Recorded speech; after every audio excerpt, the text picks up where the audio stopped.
Hello students, this is Surya Pratap Singh and here we are to begin with the lecture number 3 of chapter 6, that is electromagnetic induction. Okay, so in the last lecture we have discussed about the Lenz's law and also the different laws of Faraday's laws of magnetic induction. ठीक है, हमने बहुत सारी problems भी करी थी, बहुत सारे क्वेश्चंस करे थे लेंजेस लॉ पे बेस्ड या फैराडे लॉज पर बेस्ड, है ना। तो अब उसके बाद मैं आगे बढ़ने की कोशिश करता हूँ। अभी आज के लेक्चर में मैं आपके साथ डिस्कस करूंगा next topic, that is motional EMF. क्या चीज? मोशनल ईएमएफ काफी इंपॉर्टेंट टॉपिक है, थोड़ा ध्यान दीजिएगा। बोर्ड पॉइंट ऑफ व्यू में से काफी इंपॉर्टेंट है, काफी पूछा जाता है। Motional EMF, motional electromotive force. Topic को अगर आप समझें तो जैसा कि नाम है वैसा ही काम है। मोशनल ईएमएफ मतलब एक मोशन से प्रोड्यूस होने वाला ईएमएफ, मतलब वोल्टेज, राइट। अब किसके मोशन से, कैसे, देखते हैं। मैं अभी के लिए टॉपिक का नाम आप अभी के लिए मत समझें, मोशनल ईएमएफ, मोशन से प्रोड्यूस होने वाला ईएमएफ, बस इतना समझ लें, बाकी आपको अभी धीरे धीरे समझ आ जाएगा। सपोज एक चीज बहुत फिक्स रखें, मैंने एक क्वेश्चन कराया था फर्स्ट लेक्चर में जिसमें मेरा डॉट जो था मैंने वो अंदर माना था, वो सिर्फ उसी क्वेश्चन के लिए, क्योंकि गलती से मैंने डॉट बना दिया था, वहां पर मुझे क्रॉस बनाना चाहिए था। ठीक है, तो वो आपको नोट्स में मिल ही जाएगा, जब मैं नोट्स सेंड करूंगा इसकी पीडीएफ नोट्स। ठीक है, बाकी आप तो इतना याद रखें कि क्रॉस का मतलब क्या होता है, अंदर,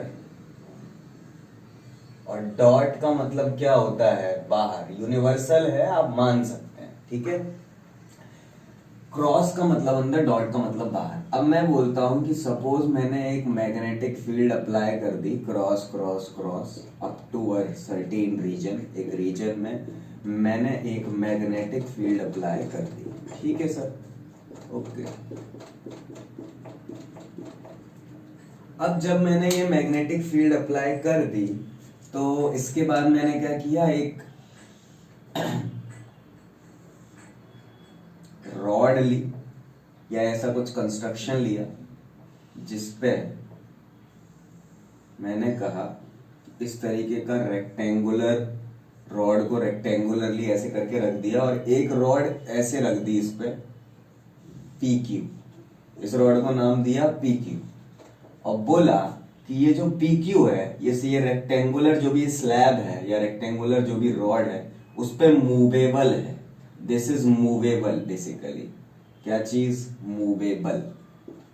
क्लियर? क्लियर। ठीक है, बहुत सारी मैग्नेटिक फील्ड है ना, और जो रॉड है अंदर वो क्या है, मूवेबल है। ये कंडक्टिंग रॉड्स का एक सेटअप बनाया, इसमें एक जो पीक्यू रॉड है वो क्या है, मूवेबल है इस पर्टिकुलर रेक्टेंगुलर वायर पर या रेक्टेंगुलर कंडक्टिंग रॉड पर। ठीक, ओके। अब अगर मैंने बोला कि मैंने क्या किया, इस पर्टिकुलर रॉड को, है ना, ये जो भी रॉड है पीक्यू कंडक्टिंग रॉड, इसको इधर वेलोसिटी दे दी v, इस मैग्नेटिक फील्ड b में। बात समझ में आई? कंसिडरेशन ये है कि हमने एक मैग्नेटिक फील्ड कंसिडर करी और एक रेक्टेंगुलर रॉड कंसिडर किया, रेक्टेंगुलर रॉड के ऊपर एक स्ट्रेट रॉड कंसिडर किया PQ, जो उस पर मूव कर सकता है, और मैंने बोला PQ को मैंने इस तरफ वेलोसिटी दे दी है suppose v in this magnetic field B। बोलो क्लियर है? क्लियर है सर, ओके। अच्छा, अब होगा क्या, वो ऑब्जर्व करते हैं और उस बेसिस पे मोशनल ईएमएफ डिफाइन करते हैं। ठीक, देखते हैं क्या होगा। होगा ये बेसिकली बच्चों कि जब ये इधर ऐसे मूव करेगा तो लॉजिकली अगर आप सोचो तो ध्यान से देखना आप, अभी इस रेक्टेंगल की ये सारी चीजें फिक्स्ड है।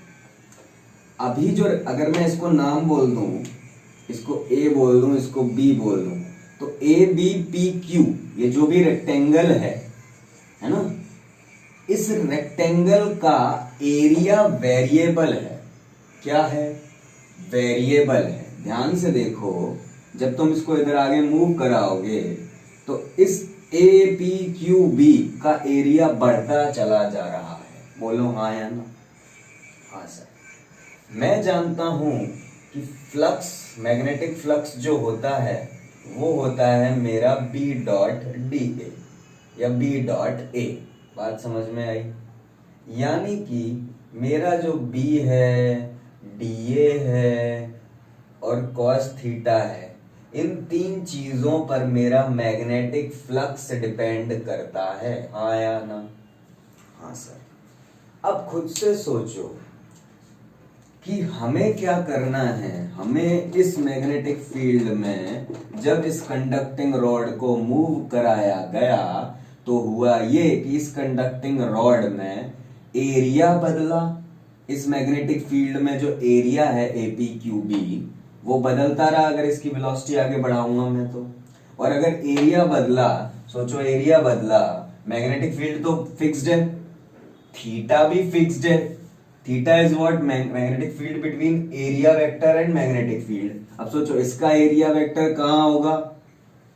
अगर मैं बात करूं इसका एरिया वेक्टर तो वो बाहर की तरफ होगा या अंदर की तरफ होगा? नॉर्मल टू द रेक्टेंगल होगा कि नहीं होगा?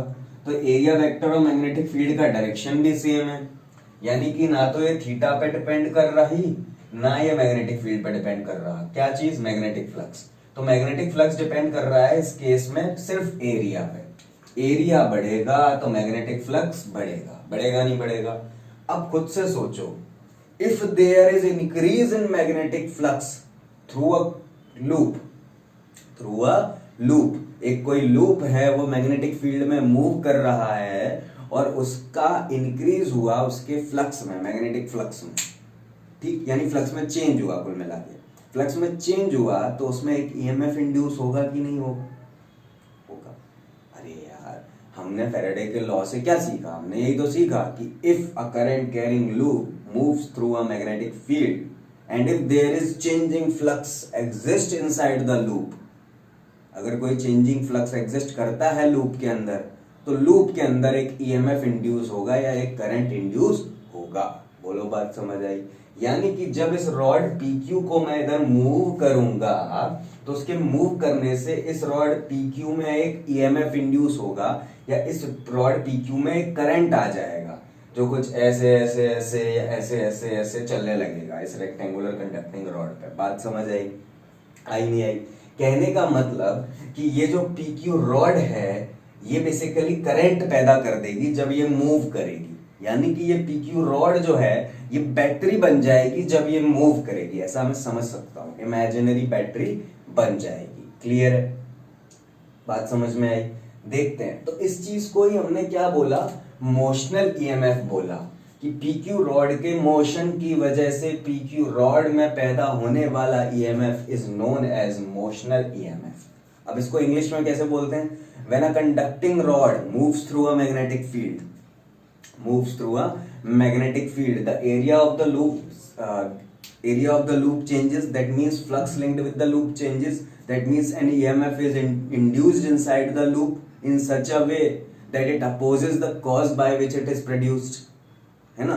तो इसमें एक EMF इंड्यूस हो जाएगा जो अपने ही कॉज को अपोज करेगा। क्लियर है? ठीक है। अब वो ईएमएफ कितना इंड्यूस होगा वो निकालते हैं, डिपेंड कर रहा है एरिया पे। हमको समझ में आई? चलो बढ़िया। अब निकालने के लिए हमारे पास दो मेथड हैं। ठीक, मैं आपको दोनों मेथड इसलिए बताऊंगा क्योंकि शायद थोड़ा सा इजी लगेगा आपको, कुछ चीज आपको समझ आएगी। ठीक है, बाकी तो इतना कुछ है नहीं। मेथड वैसे एक ही देख लेते हैं क्योंकि दूसरे मेथड को देखने की जरूरत नहीं है। तो डेरिवेशन ऑफ ईएमएफ, इस ईएमएफ का डेरिवेशन अगर मुझे करना है तो मैं कितना ईएमएफ जनरेट होगा इसके अंदर और कैसे जनरेट होगा और क्या होगा वो सब हम देखते हैं। ठीक, तो आओ समझें, थोड़ा प्रोसीजर समझें इसके अंदर का, फिर देखते हैं कि ईएमएफ कैसे डेवलप होगा, क्या होगा। ठीक है, डेरिवेशन तो हो जाएगी पर पहले समझ लेते हैं। सपोज ये PQ रॉड है। अब इस PQ रॉड के अंदर जब ये मूव नहीं कर रही तो इनिशियली इसके अंदर इलेक्ट्रॉन्स फ्री है कि नहीं? सपोज एक इलेक्ट्रॉन बैठा है इधर। अब ध्यान से देखो, जब पी क्यू रॉड को तुमने वी वेलोसिटी इधर दे दी, मतलब इस इलेक्ट्रॉन को वी वेलोसिटी इधर दे दी, हाँ या ना, और magnetic field into the paper है, मतलब इनटू द बोर्ड है कि नहीं? हाँ सर है। अब खुद से सोच के बताओ कि ये जो पी क्यू रॉड है, इसके जो ये इलेक्ट्रॉन है, क्या ये इलेक्ट्रॉन ऐसे रिएक्ट नहीं कर रहा कि ये इलेक्ट्रॉन है और ये v वेलोसिटी से जा रहा है इनसाइड सम मैग्नेटिक फील्ड? बात समझ में आई? यानी कि a charge particle moving with some velocity v inside the magnetic field b, ये ऐसी कहानी हो रही है इधर। बात समझ आई? हाँ आई। यानी कि हम तो जानते हैं कि जब भी चार्ज पार्टिकल मैग्नेटिक फील्ड में चलता है तो उस पर एक फोर्स लगता है QV क्रॉस B, जिसको हम लॉरेंट्ज फोर्स के नाम से जानते हैं या मैग्नेटिक फोर्स के नाम से जानते हैं। ठीक, चैप्टर 4 में पढ़ा था हमने। तो यानी कि इस इलेक्ट्रॉन पर एक फोर्स लगेगा जो आप बोल सकते हो मैग्नेटिक फोर्स होगा, और वो आपका होगा माइनस का E V क्रॉस B। बात समझ में आई? माइनस क्यों रखा मैंने? क्योंकि इलेक्ट्रॉन का चार्ज नेगेटिव होता है, हाँ या ना? और वो जो QV क्रॉस B जो फॉर्मूला डिफाइन है वो पॉजिटिव चार्ज के लिए है। किसके लिए है? पॉजिटिव चार्ज के लिए। क्लियर है? अच्छा, यानी कि पॉजिटिव चार्ज के लिए आप फोर्स निकाल लो और उसका उल्टा कर दो तो वो इलेक्ट्रॉन के लिए हो जाएगा। बात समझ में आई? हाँ सर आई। यानी कि अगर इलेक्ट्रॉन के लिए मुझे फोर्स की डायरेक्शन पता करनी है तो मुझे V क्रॉस B करना आना चाहिए। क्रॉस प्रोडक्ट करना आता है आपको? आई होप आता होगा। अगर नहीं आता है तो मैं सिखा देता हूं what is cross product. Suppose अगर आपका कोई A वेक्टर इधर है और आपको कोई B वेक्टर इधर है और आपको पूछा जाए कि A क्रॉस B किधर है, A क्रॉस B किधर है, ठीक, तो आप क्या करोगे? आप कुछ नहीं करोगे, A की तरफ हाथ रख लोगे और B की तरफ घुमाओगे, तो अंगूठा जहां आएगा आपका वो आपका A क्रॉस B है। A की तरफ हाथ रखोगे, B की तरफ अपनी उंगलियों को घुमाने की कोशिश करोगे तो A क्रॉस B। ऐसे ही अगर मैं बात करूं, सपोज A इधर है, B कहीं अंदर है, तब बताओ A क्रॉस B किधर है? तो देखो A क्रॉस B करना है तो जो पहले लिखा हो उसकी तरफ हाथ रख लो, रख लिया। अब B की तरफ घुमाना है, B कहाँ है? अंदर है, तो अंदर की तरफ कैसे घूमेगा मेरा हाथ? ऐसे ही घूमेगा ना, ये जो पाम है ये अंदर की तरफ ऐसे जाएगा नहीं जाएगा? तो A cross B, A cross B तो कहाँ आया? इधर आया ना अंगूठा मेरा कहीं, तो यानी कि this is A cross B in this case. बात समझ में आई? यानी क्रॉस प्रोडक्ट निकालने के लिए आपको करना क्या है? आप इतना तो जानते हो ना कि ये जो C है ये A क्रॉस B होता है, मतलब दो चीजों का क्रॉस प्रोडक्ट अगर लूंगा तो वो भी एक क्रॉस प्रोडक्ट ही आएगा, हाँ या ना? मतलब दो चीजों का क्रॉस प्रोडक्ट अगर लूंगा, दो वेक्टर्स का, तो ये भी एक वेक्टर आएगा, हाँ या ना? तो इसका मैग्नीट्यूड निकालना तो आसान हो जाता है, A into B into sine theta, पर इसका डायरेक्शन निकालने के लिए हमारे पास हमें हाथ चलाना आना चाहिए। हम क्या करेंगे? A की तरफ हाथ रखेंगे, B की तरफ घुमाएंगे, जहां अंगूठा आएगा वो C की डायरेक्शन होगी। बिल्कुल वैसे ही जैसे यहाँ पे देख A क्रॉस B चाहिए तो A क्रॉस B बाहर, यहाँ पे A क्रॉस B चाहिए तो ऐसे तो अब रख नहीं सकता, तो ऐसे रखना पड़ेगा, हाँ, तो B की तरफ ऐसे घुमाना पड़ेगा, तो इधर आया। बात समझ में आई? एक और एग्जांपल लेता हूं, शायद समझ आएगी। A अगर इधर कहीं है, B out of the paper है, तो बताओ A क्रॉस B की डायरेक्शन कहाँ है? A की तरफ हाथ रखो, B की तरफ घुमाओ। A की तरफ हाथ रखा, अब B की तरफ हाथ तोड़ तो सकता नहीं हूं कि पीछे की तरफ यूं घुमाऊं, तो मैं क्या करूंगा? ऐसे रखूंगा हाथ, A की तरफ दिख रहा है और B की तरफ बाहर की तरफ घुमाऊंगा, तो अंगूठा कहाँ आया? नीचे आया, तो नीचे, यानी कि A क्रॉस B की डायरेक्शन इधर है, ये है। बात समझ में आई? हाँ या ना? हाँ सर आई। इसी चीज को आप फ्लेमिंग्स राइट हैंड रूल से भी कर सकते हो, पर वो काफी टफ पड़ जाता है, याद भी नहीं रहता है, भूल जाते हैं। क्रॉस निकालना सीख जाओ तो कहीं भी लगा सकते हो। Cross product is very important. ठीक है, चलो लेट्स कम बैकवर्ड्स। इधर अगर हम आए तो हमें पता है कि फोर्स जो होता है वो V क्रॉस B होता है, यानी कि फोर्स की डायरेक्शन अगर निकालनी है लॉरेंट्ज फोर्स की, तो V क्रॉस B करना आना चाहिए, हाँ या ना? हाँ सर, ओके सर।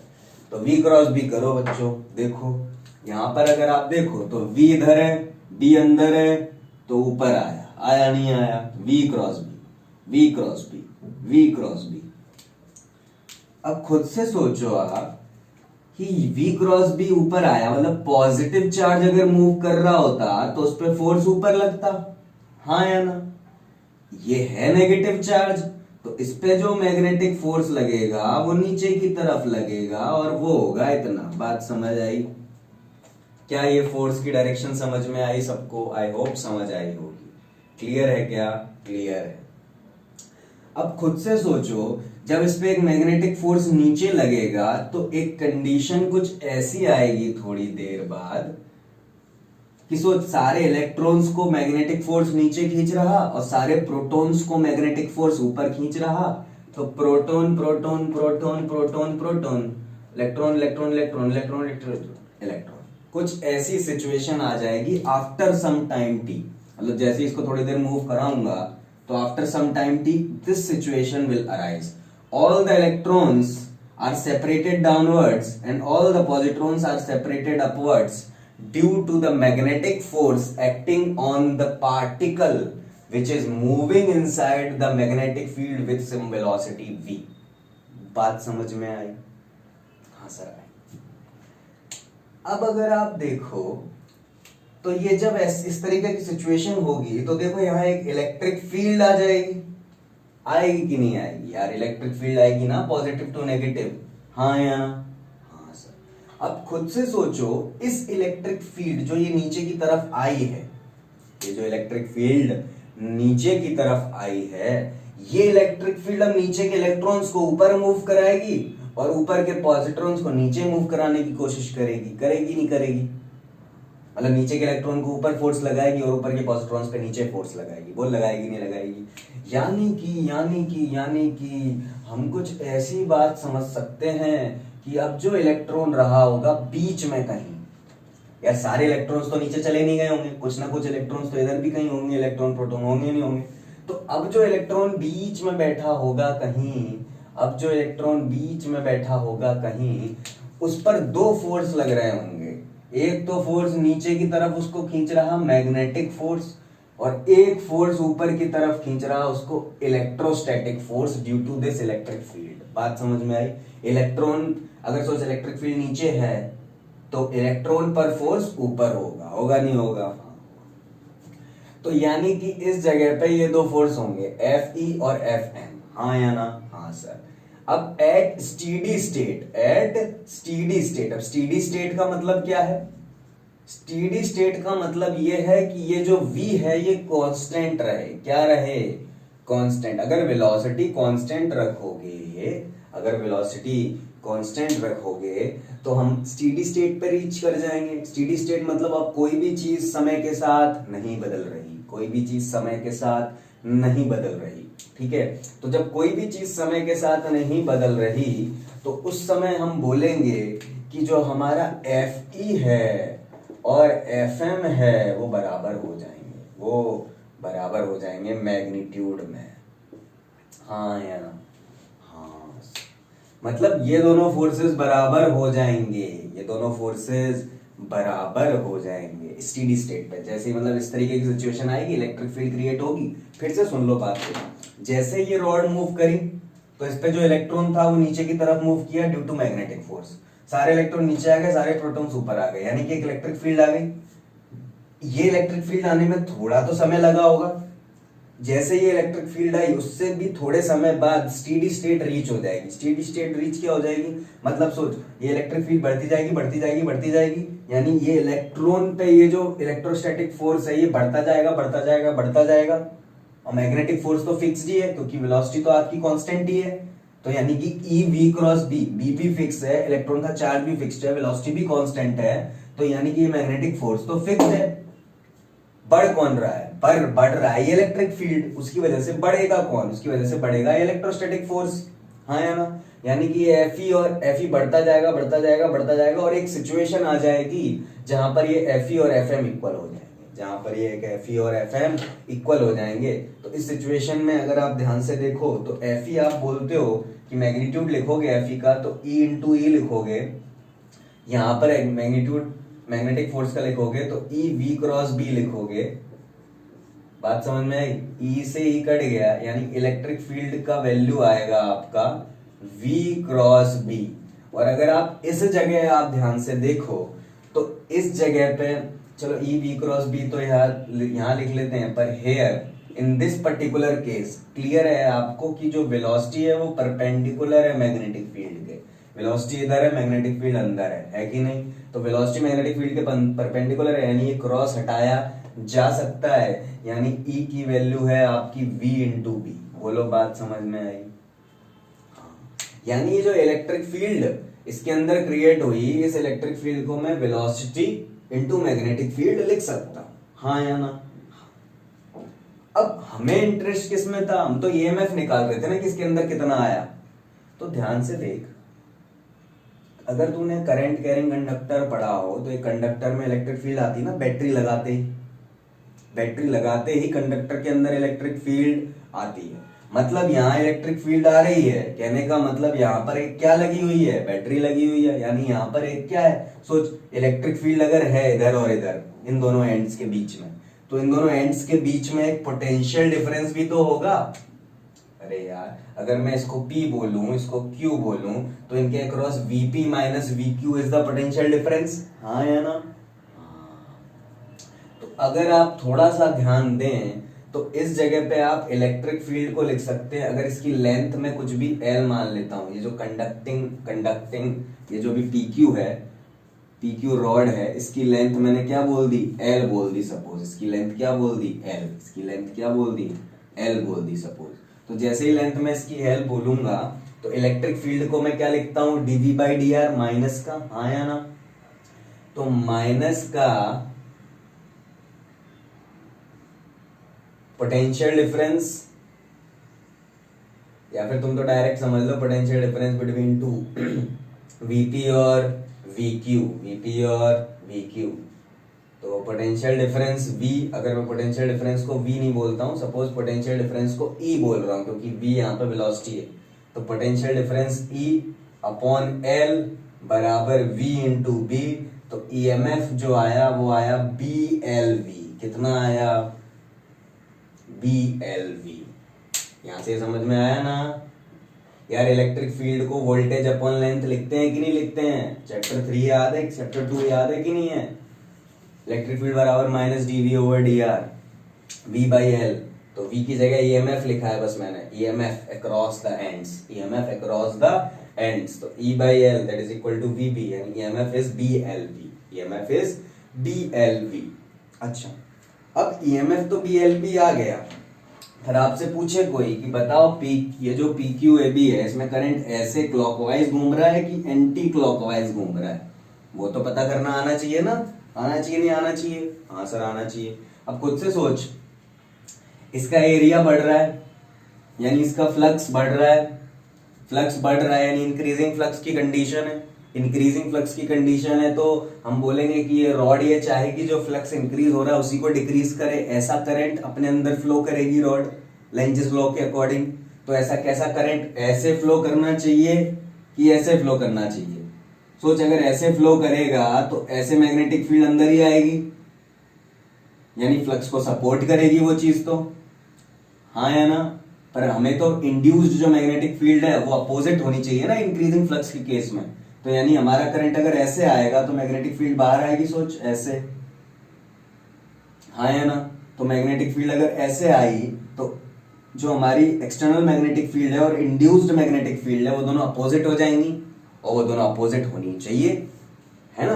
अपोजिट होंगी तो ही तो हम बोल पाएंगे कि हमारा जो मैग्नेटिक फ्लक्स में इंक्रीज हो रहा है उसको चेंज करेगी ये रॉड, मतलब उस चेंज को रोकेगी ये रॉड, है ना? तो यानी कि हम ये क्लियरली बोल सकते हैं कि इसमें जो करंट आएगा वो इस तरीके का आएगा according to the Lenz's law, हाँ या ना? हाँ सर, लेंजेस लॉ लगा लें। और कॉइल में अगर आप देखें, कॉइल या जो भी कंडक्टिंग रॉड्स है ABPQ, इसमें ये जो PQ है ये इस तरीके का हो जाएगा, एक बैटरी बन गई। बात समझ में आई? जिसका ईएमएफ कितना है, जिसका ईएमएफ जो है आपका BLV है, हाँ या ना, और इसमें से करंट आपका ऐसे ऐसे ऐसे फ्लो कर रहा। बात समझ में आई? अगर रेजिस्टेंस R ले लो इन वायर्स का, तो BLV upon R is the current flowing inside the circuit. बात समझ आई? क्यों ऐसा करंट? सोचिए, इसकी वजह से मैग्नेटिक फील्ड बाहर आएगी, यानी इंड्यूस्ड करंट की इंड्यूस्ड मैग्नेटिक फील्ड बाहर है और एक्सटर्नल मैग्नेटिक फील्ड अंदर है, और वही होना चाहिए इंक्रीजिंग फ्लक्स के केस में। होना चाहिए, नहीं होना चाहिए? होना चाहिए। लेंजेस लॉ यही कहता है। बात समझ में आई? तो लेंजेस लॉ से आपने डायरेक्शन ऑफ इंड्यूस्ड ईएमएफ भी ढूंढ ली उसके अंदर, है ना। और ये जो आपने थोड़े बहुत कंसेप्ट्स लगाए पहले के कि लॉरेंट्ज फोर्स और जो हमारे इलेक्ट्रोस्टैटिक फोर्स है वो बराबर हो जाएगा, उससे हमें पता चल गया जो ईएमएफ है इस पर्टिकुलर रॉड में जो इंड्यूस हुआ है वो BLV होगा, वो BLV होगा। मतलब L is the length of the rod and V is the velocity of the rod, है ना, perpendicular to magnetic field, perpendicular to magnetic field. अगर परपेंडिकुलर नहीं होती तो इलेक्ट्रिक फील्ड यहीं बदल जाती। बात समझ में आई? इलेक्ट्रिक फील्ड यहीं बदल जाती। क्लियर हुआ? हाँ सर, क्लियर हुआ। ठीक है, पॉज करें, जितना समझाया गया उसको लिख लें। मोशनल ईएमएफ की डेफिनेशन अगर लिखना चाहें तो लिख सकते हैं, the EMF produced by the motion of the conductor inside the magnetic field. The EMF produced, the EMF induced by the motion of the conductor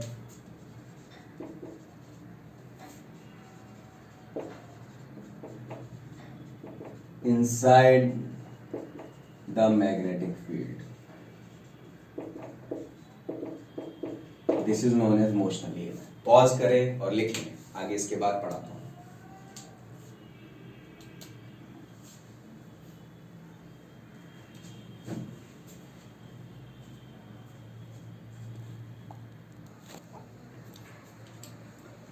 okay, I think आप लोगों ने लिख लिया होगा, तो मैं इसको मिटा रहा हूं। अब इसी की डेरिवेशन मैं करता हूं दूसरे तरीके जो आपके सिलेबस में दी हुई है। ये भी आप कर सकते हो, बट आपको एनसीईआरटी में ये नहीं दिया ना, इस तरीके से डिराइव नहीं किया कि इलेक्ट्रोस्टैटिक फोर्स मानो, ये मानो और डिराइव करो। उसने तो बहुत सिंपल तरीके से कर दिया है एनसीईआरटी में। एनसीईआरटी में उन्होंने क्या किया, बोला कि देखो हम जानते हैं कि ईएमएफ इंड्यूस होता है वो कुछ भी -d∅/dt होता है, हाँ या ना। हाँ, अगर ईएमएफ का मैं मैग्नीट्यूड की बात कर रहा हूं तो d∅/dt होता है, हाँ या ना। अगर ये ईएमएफ है, जो भी ईएमएफ है ना, इलेक्ट्रिक फील्ड नहीं कंफ्यूज मत होना, फैराडे लॉ के ईएमएफ बराबर -d∅/dt, ईएमएफ बराबर d∅/dt मैग्नीट्यूड। अच्छा, d/dt इसको बोलोगे magnetic field dot area vector, हाँ या ना। अब इधर आओ, सपोज करो कि ये जो कंडक्टिंग रॉड है ये यहां से चल के इधर कहीं पहुंच गई dt टाइम में, तो यानी कि इसकी कहानी कुछ ऐसी हुई, ध्यान से देखना। ये यहां कहीं थी और यहां से चल के वो यहां कहीं पहुंच गई। बात समझ आई? लेट अस से कि इसने dx डिस्टेंस ट्रेवल किया, कितना किया, dx डिस्टेंस ट्रेवल किया in time dt, in time dt, कुछ छोटा सा डिस्टेंस dx ट्रेवल किया इन टाइम dt, इस l लेंथ की रॉड ने जो v वेलोसिटी से मूव कर रही थी। बात समझ में आई? एक l लेंथ की रॉड जो v वेलोसिटी से मूव कर रही थी, उसने dx डिस्टेंस कवर किया इन टाइम dt। बात समझ आई? ओके,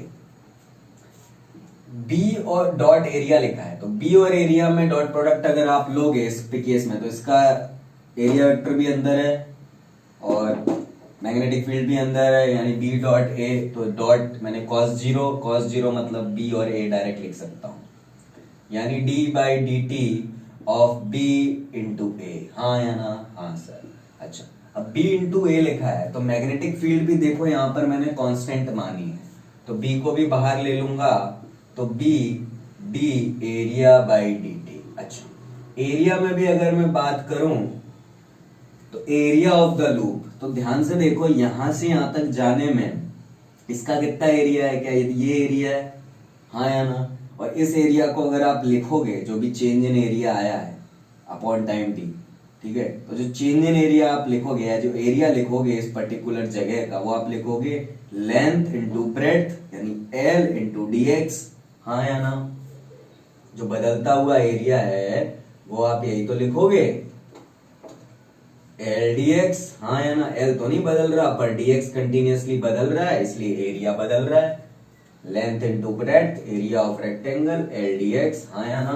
हाँ सर। अच्छा अब खुद से देखो, पी एल तो आप एल भी बाहर ले लिया, कांस्टेंट है, अंदर बचा D X by D T. अब ये D X by D T क्या होता है, rate of change of position with respect to, मतलब rate of change of position basically, या change of position with respect to time. तो ये है आपका वेलोसिटी। तो बी एल आया नहीं आया, आया। यानी ईएमएफ जो इंड्यूस हुआ इसके अंदर अकॉर्डिंग टू फेराडेज लॉ, वो हमारा क्या आया, बी एल वी।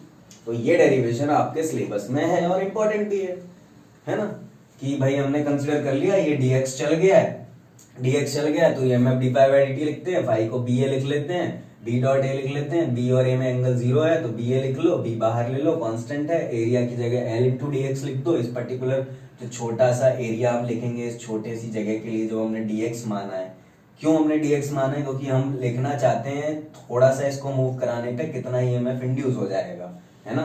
और जो ईएमएफ इंड्यूस होगा वो कांस्टेंट रहेगा थ्रू आउट, क्योंकि वो बी एल बी है, B B constant, L B constant और बी बी कांस्टेंट, हाँ है ना। बात समझ में आई, ओके। तो ये है आपका मोशनल ईएमएफ। पॉज करें, लिख लें।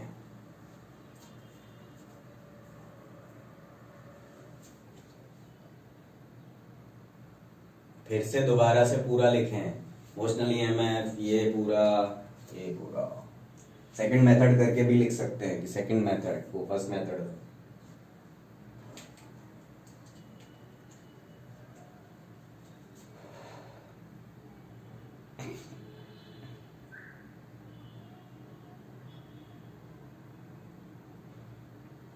ओके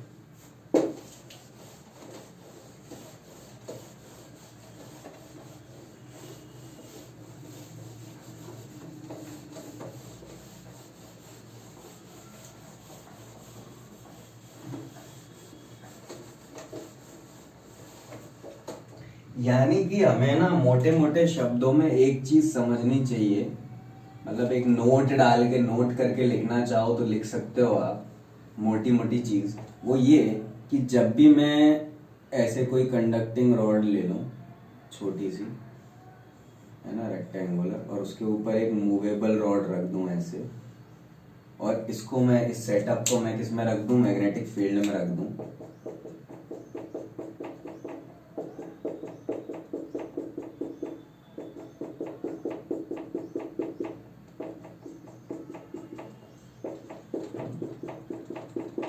ठीक है, इस तरीके का कुछ सेटअप हो, और मैं इसको इधर मूव करा दूं बी से, अगर इसको इधर मूव करा दूं बी वेलोसिटी से इस मैग्नेटिक फील्ड बी में, तो होगा क्या, इस PQ रॉड के अंदर, इस PQ रॉड के अंदर जो L लेंथ की है, जो कितने लेंथ की है, L लेंथ की है, इसके अंदर एक EMF इंड्यूस हो जाएगा। या फिर आप ये बोल सकते हो कि ये जो रॉड है इसको आप इमेजिनरी बैटरी मान सकते हो। ये जो PQ रॉड है, इस PQ रॉड की जगह आप क्या मान सकते हो, एक इमेजिनरी बैटरी मान सकते हो। बात समझ में आई, हाँ या ना।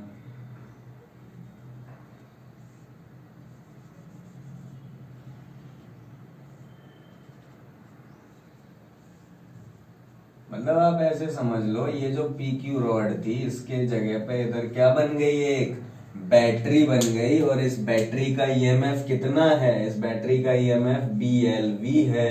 और अगर इसको इधर मूव कराएंगे तो इसमें करंट ऐसे दौड़ेगा, हाँ या ना। हाँ सर, बात समझ में आई, ठीक है। तो इसको आप इससे रिप्लेस कर सकते हो, या आप नोट बना के लिख लो कि इसका मतलब ये है, ऐसे बना के लिखना चाहो तो लिख लो। जब भी ऐसे कोई चीज मूव हो रही होगी तो ये PQ रॉड कंडक्टिंग रॉड ना रहते हुए एक बैटरी बन जाएगी जिसका EMF BLV होगा, यानी इस रॉड में एक EMF इंड्यूस हो जाएगा, दैट इज BLV। हमने अभी निकाला, हाँ या ना? पॉज करें और बना लें इसको, आगे बढ़ते हैं। बना लिया? आई होप बना लिया होगा। ठीक है, चलो बढ़िया।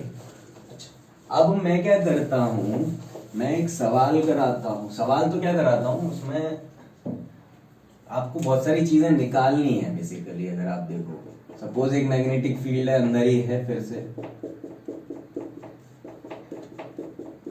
अब एनर्जी वगैरह की बातें करेंगे, बहुत सारी बातें करेंगे इसी चीज में, क्या क्या बातें हो सकती हैं वो सारी बातें करेंगे। मैं बार बार ढंग से नहीं बना रहा हूं, इस तरीके का कुछ है। ये रॉड जो है ये मूव कर रही है इस पे, बराबर v वेलोसिटी से। ओके, ये PQ रॉड है जो इस पे ऐसे मूव कर रही है। यहाँ पर ये जो वायर है या जो भी है एक्सटर्नल रेजिस्टेंस, सपोज मैंने R लगा दिया, कुछ भी बल्ब लगा दिया इधर। मैं चाहता हूँ कि इस बल्ब को जलाऊं, जो भी करंट आएगा इसमें उसकी वजह से। ठीक, मुझे पता है कि ये जो चीज है, ये रॉड है, एक बैटरी बन जाएगी, ठीक, जिसमें EMF BLV आएगा। ठीक, इतना तो मैं जानता हूं, तो इतने में कोई बहुत बड़ी बात नहीं है। इस ये जो है ये बेसिकली एक बैटरी है जिसका EMF BLV है, हाँ या ना? आपसे पहली चीज पूछी गई current in the coil, current in the loop, जो भी है, तो आपने बोला करंट इस तरीके का आएगा, हाँ या ना? क्यों? क्योंकि ताकि करंट मैग्नेटिक फील्ड का अपोज कर पाए, इंड्यूस्ड मैग्नेटिक फील्ड का। क्यों? Induced magnetic field external magnetic field को अपोज कर पाए, इसलिए करंट ऐसे आएगा अकॉर्डिंग टू लेंजेस लॉ। क्यों? क्योंकि फ्लक्स इंक्रीजिंग है। ठीक है, बढ़िया, ओके। तो करंट कितना आएगा? करंट आएगा EMF अपॉन रेजिस्टेंस, हाँ या ना? जो भी बैटरी है अपॉन रेजिस्टेंस, हाँ या ना? अगर बैटरी का इंटरनल रेजिस्टेंस है तो आप उसको R+R लिखोगे, बात समझ में आए? अगर इंटरनल रेजिस्टेंस भी है इस बैटरी का। अगर इंटरनल रेजिस्टेंस नहीं है तो E/R लिखोगे, जब R की वैल्यू ऑलमोस्ट 0 है। क्लियर है? और जब E/R लिखोगे तो सोचो E की वैल्यू कितनी है आपकी? BLV। यानी ये जो भी सर्किट है जिसमें अगर रेजिस्टेंस कनेक्ट कर दोगे तो उसमें करंट कितना आएगा बच्चों? BLV/R।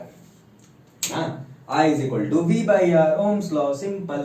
Battery upon total resistance, battery upon total resistance. ठीक है, बढ़िया है।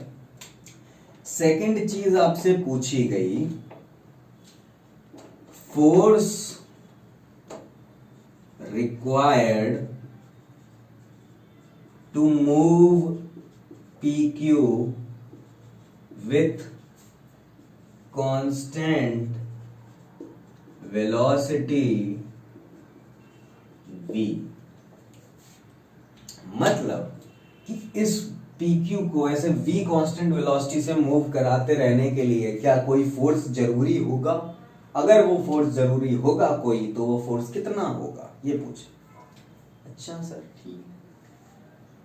ध्यान से अगर आप थोड़ा सा ऑब्जर्वेशन करो इसमें, तो जैसे ही ये V इधर, मतलब जैसे ही इस PQ को इधर वेलोसिटी मिलेगी, वैसे ही इस PQ में करंट ऐसे आ जाएगा, नहीं आ जाएगा? हाँ सर, आएगा। अब खुद से सोचो, जब इसमें इधर ऐसे करंट दौड़ रहा होगा तो ये क्या है? Current carrying conductor placed in magnetic field. अरे यार, एक करंट कैरिंग कंडक्टर, जो मैग्नेटिक फील्ड जहां पे आसपास किधर है? अंदर है। Current carrying conductor placed in magnetic field, हाँ या ना? हाँ सर। तो जैसे ये current carrying conductor placed in magnetic field बनेगा तो इस पे एक फोर्स लगेगा जो होगा IL क्रॉस B, हाँ कि ना? हाँ सर, ILB sin थीटा। ध्यान से देख, L ऊपर है, मतलब along the length, along the current, length को हम अलोंग द करंट नापते हैं, और जो B है वो अंदर है, तो एक ऊपर है एक अंदर है, यानी 90 डिग्री एंगल है इन दोनों के बीच में, यानी क्रॉस हटा सकता हूं, यानी ILB ये फोर्स लगेगा इस वायर पे जैसे ही इस वायर में करंट फ्लो होगा due to the magnetic field, हाँ या ना? हाँ। और वो फोर्स किस साइड लगेगा, लेफ्ट लगेगा, राइट लगेगा। देखो L क्रॉस B करना है आपको। L कहाँ है, along the current, along the current. B कहाँ है, अंदर। L cross B, L cross B, इधर आया फोर्स, हाँ आया। तो यानी कि इस पे जो फोर्स लग रहा वो यहां कहीं लग रहा। This is force on a current carrying wire, force on a current carrying wire placed in magnetic field. बात समझ में आई। अब ये जो फोर्स है, सोच, कहने का मतलब जैसे ही इसमें करंट आया वैसे ही इस रॉड पे पीछे की तरफ फोर्स लगने लगा, F, that is ILB, that is ILB। हाँ कि ना, हाँ सर। और जैसे ही ये ILB फोर्स आने लगा, यानी कि पीछे की तरफ ILB फोर्स है, और अगर इसको कांस्टेंट वेलोसिटी से मूव कराना है तो इस पे नेट फोर्स 0 होना चाहिए। सिंपल मैकेनिक्स जो 11th क्लास की है, if the net force on the system is 0 then it can move with constant velocity or it can have its position on rest। मतलब इनर्शिया मेंटेन रहता है body का अगर नेट फोर्स 0 हो। तो नेट फोर्स 0 करने के लिए मेरे को एक फोर्स लगाना पड़ेगा इस रॉड पे आगे की तरफ, कितना, ILB। ये जो फोर्स पीछे की तरफ लग रहा है रॉड पे अपने आप, उतना ही फोर्स मुझे मैकेनिकली आगे की तरफ लगाना पड़ेगा, सच दैट कि ये रॉड कांस्टेंट वेलोसिटी से मूव करती रहे। हाँ या ना, हाँ सर। यानी कि force required to move with constant velocity is ILB towards right, towards right. हाँ या ना, हाँ सर। बात समझ में आई। यानी दो इंपॉर्टेंट चीजें हमने सीखी कि भाई साहब, तीन सीख ली वैसे तो, कि जैसे ही एक रॉड होगी इसमें मूव करेगी तो उसमें एक EMF आएगा BLB। ठीक, अगर मैं बाहर एक्सटर्नल रेजिस्टेंस लगा दूं R तो इसमें कितना करंट आएगा, इसमें करंट आएगा E/R+R, R इज 0 अगर तो E/R, और E की वैल्यू BLB है तो BLB/R, ये करंट आएगा लूप के अंदर। बढ़िया। अब मुझे पता है जैसे ही लूप के अंदर करंट आएगा, यानी कि इस PQ रॉड पे एक फोर्स लगेगा पीछे की तरफ। क्यों, क्योंकि force is equal to IL cross B, तो L क्रॉस B किया तो डायरेक्शन पीछे की तरफ आया, यानी ILB फोर्स इस पे पीछे की तरफ लग रहा। अब इसको कांस्टेंट वेलोसिटी v से आगे की तरफ मूव कराना है आपको, तभी इसमें इंड्यूस का करंट बना रहेगा। तो उसके लिए आपने क्या किया, इसका नेट फोर्स 0 किया। नेट फोर्स 0 कैसे कर सकते हो, पीछे वाले फोर्स के बराबर फोर्स एक आगे की तरफ लगाओ। हाँ या ना, तो यानी कि हमने इतना ही फोर्स टुवर्ड्स राइट लगा दिया, टुवर्ड्स राइट ऑन PQ। बोलो बात समझ में आई। तो ये दो चीजें क्या आपको समझ में आई, हाँ या ना, हाँ या ना, हाँ सर। तो दोनों लिखिए, डायग्राम बनाए, ये लिखें, उसके बाद ये लिखें। आज समझ में आई। लिखें, पॉज करें और लिखें, मतलब ये लिख लेना टुवर्ड्स राइट और उसका रीजन लिख लेना। ये समझाया हुआ है मैंने, जो समझ में आया हो वो लिख लेना, बाकी नोट्स में दिया हुआ है।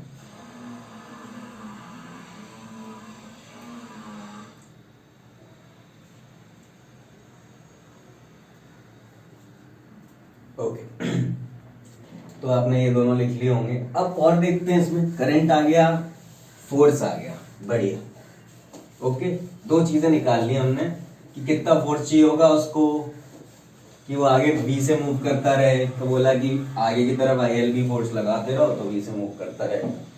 दूसरा पूछा कि कितना, क्या कहते हैं, बताओ करंट कितना होगा, BLB/R होगा। अच्छा, तीसरी चीज पूछी, पावर डिलीवर्ड कितनी हुई।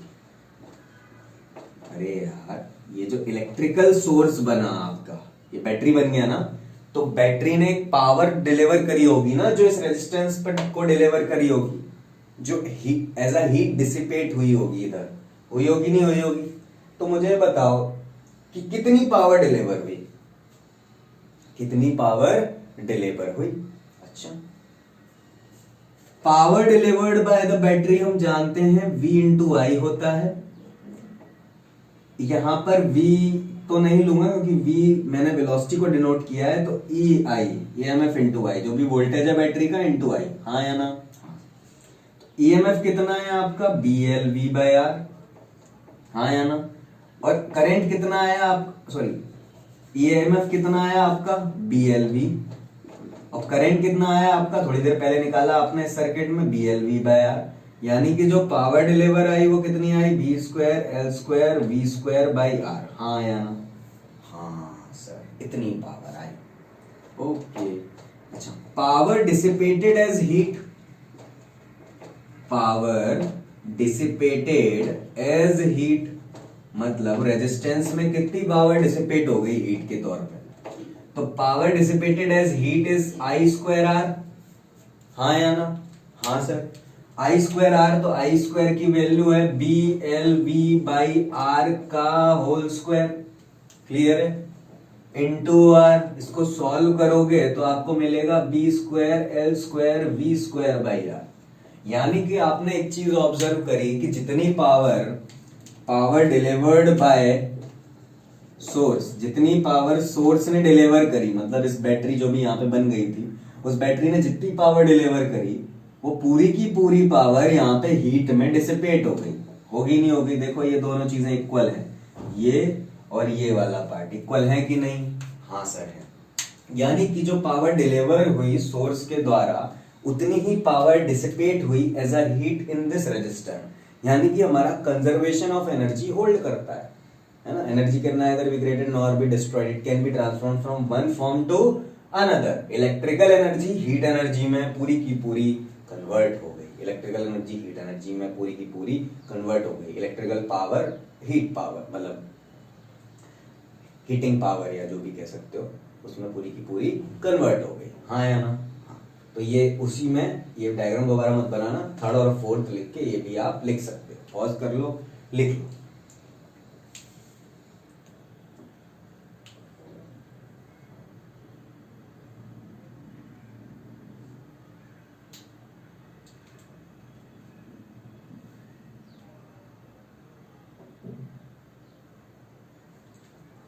ओके, आई होप आपको जो जो मैंने आज पढ़ाया है बहुत अच्छे से समझ में आया होगा। आप करीबन मिनिमम मैं बोलूँगा आपको ये जो EMI चैप्टर है इसका हर एक लेक्चर 2-2 बार देख लें, क्योंकि ये काफ़ी ट्रिकी चैप्टर है, इसमें बहुत छोटी छोटी दिक्कतें लोगों को आती हैं, है ना, जैसे डायरेक्शन से रिलेटेड और है ना लेंजेस लॉ वगैरह में डायरेक्शन ढूंढना, और यहाँ पर भी क्रॉस प्रोडक्ट्स ढूंढना, है ना, ये थोड़ा सा टफ पड़ता है ना। तो आप बार बार देखें लेक्चर्स को, कोई डाउट हो तो आप मुझसे पूछिए, ठीक। और आज का लेक्चर मोस्ट इंपॉर्टेंट लेक्चर था शायद, मतलब हालांकि ये पूरा चैप्टर ही छोटा सा है और इम्पोर्टेंट ही है, ठीक है। 3 to 4 मार्क्स आपका वेटेज है इस चैप्टर का, है ना, शायद उससे ज़्यादा भी आ सकता है, 5 to 6 मार्क्स में भी पूछा जा सकता है। तो आप अच्छे से पढ़ें, इम्पॉर्टेंट चैप्टर है और आगे के लिए भी काफ़ी इम्पॉर्टेंट है, क्योंकि ये ब्रांच ही काफ़ी इम्पॉर्टेंट है, इलेक्ट्रोमैग्नेटिक इंडक्शन। क्लियर हुआ? तो अच्छे से पढ़ें, कोई भी हेजिटेशन, कोई भी डाउट हो बिना हेजिटेशन के मुझसे पूछ सकते हैं, ठीक है। तब तक के लिए बाय बाय, थैंक यू, शुक्रिया।